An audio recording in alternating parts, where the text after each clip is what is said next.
I want to share with you two of my memories about growing up. They're bookends of sorts, and they both feature a sofa.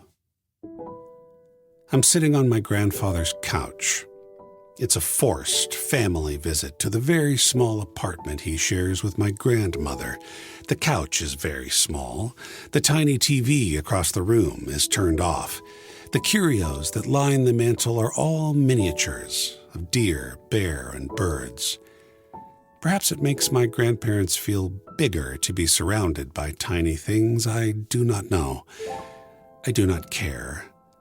I do know that my brother and sister and I are fairly squeezed into this glorified love seat on this Sunday afternoon. I am 20 years old. We are waiting to eat a lunch of thin-sliced salami, homemade olives, and some assorted cheeses, and to not eat the pickled pig's feet and head cheese, which will also surely appear on a platter soon to be set out on the exquisitely small dining room table, along with a selection of mustards and breads. We'd been to this party before. We know what to expect, and frankly, we are more than a tiny bit bored. Ever the showman, I decide to pick up a throw pillow and start spinning it on one finger like a cross between a basketball and a dinner plate. My pals and I would spin throw pillows for hours while we hung around in larger living rooms than this one. If we were feeling particularly ambitious, sometimes we'd even spin the actual couch cushions. I'd become pretty good at it. But I'd never spun these particular pillows before. They were overstuffed and covered with slippery chintz. The Teflon cushion flew off my finger immediately, nearly knocking a miniature porcelain elephant off the mantel. My short-tempered grandfather shouted from across the room, "Keythe Charles Farley, when are you going to grow up?" "Sorry," I blurted with a half-concealed chuckle, scrambling to return the decorative throw back to its home on the tiny couch. I felt ashamed, but I also felt my own inherited short temper rise as I crossed the living room to retrieve the offending pillow. I shot a sideways glance at my father's father and thought to myself, I hope I never grow up, because then I'm one step closer to growing old and one step closer to becoming like you. Nature versus nurture, am I right? 5 or 6 years later, I found myself on another couch, a therapist's couch. I don't think I ever spun her throw pillows, but I can't be entirely sure. I had chosen a Jungian therapist because I understood Jungian therapy to be all about dream analysis and creativity and art. Also, it was about uncovering the mysterious things that lurked in the dark side of the psyche. It all felt thrillingly Stephen King-esque to me. I was regularly 15 to 20 minutes late to my therapy sessions. There always seemed to be a lot more traffic than I'd expected. I was probably railing about the injustices of having my phone turned off or having my car booted to extort from me the unpaid parking fines I'd amassed, when my therapist said to me, "You have such a rich, imaginative life, Keythe, but you need to learn to pay your bills and show up on time. That's your shadow. We need to work on that." And she was right. But damn it, what a perfectly mundane shadow that turned out to be. I'd always imagined I'd been seeing her to learn to slay some fancy demon that lurked in the dark of my unconscious, not how to keep a budget and show up early to work. And once again, the young man on the couch was invited to grow up. This time, though, I was more inclined to take the note. June, if nothing else, is the season of growing up. In June, we watch our children grow up from one grade to the next until they finally graduate. I love that graduation, which feels like a finishing, is also called a commencement or a beginning. We're all invited to commence in June, to begin new lives, taking all we've learned about growing up with us. Many of us have weddings in June. The month is named for Juno, after all, the goddess of love and marriage. And aren't weddings a sort of commencement too?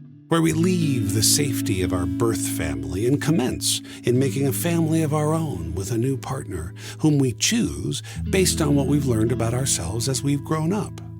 And what a heady time it is. It's all sunshine and freedom for the kids. For the graduates and newlyweds, it's a time where relatives travel from all over to celebrate with us as we commence our new adventures. For the rest of us, it's time for a game of softball after work or an evening hike. The light won't get any brighter. But as we approach the longest day of the year, it's important to remember that we're also approaching the birth of the night.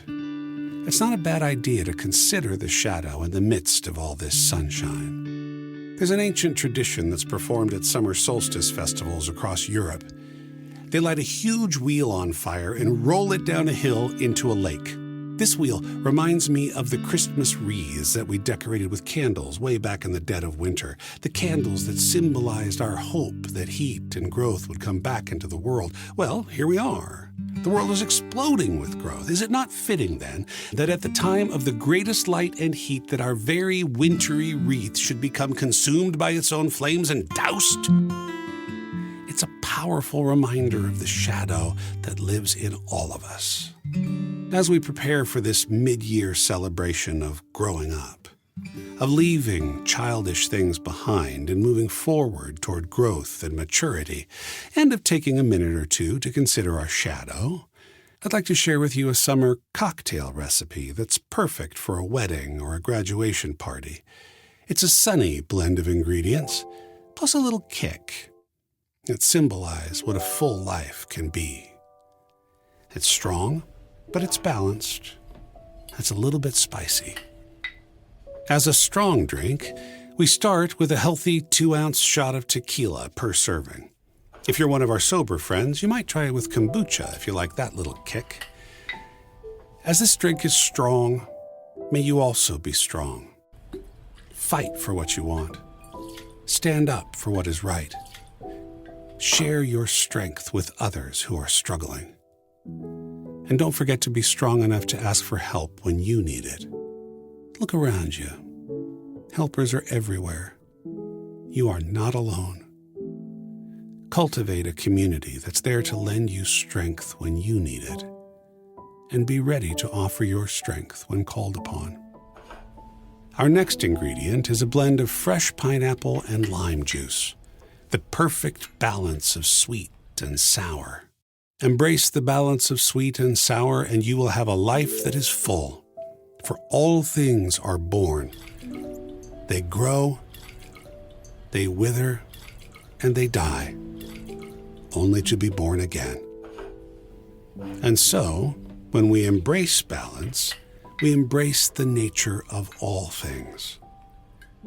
If you can cultivate a love of balance, if you will embrace the sweet and sour of your life without judgment, you will experience a life that is full. The final ingredient in our cocktail is a sliver of jalapeno pepper for just a touch of spice. It's an ingredient that lifts this drink from being a mere pineapple margarita to being something a little more exciting, unusual, and memorable. May there be just enough spice in your life to keep it surprising, exciting, and memorable. And where would any great summer drink be without ice? The best cocktails are perfectly chilled, never frozen. For to be frozen is to be stiff, unchanging, and inflexible. But to be chill, to be cool, that is the key. When the sink is full of dirty dishes, again, chill. When your lover or your boss or your bestie is not saying exactly what they mean, chill. When they're not listening, chill. Be willing to melt, to be yielding, to be cool. And if you will practice these virtues, you will have a life that is like this cocktail. Strong, balanced, spicy, and ultimately very cool. Cheers.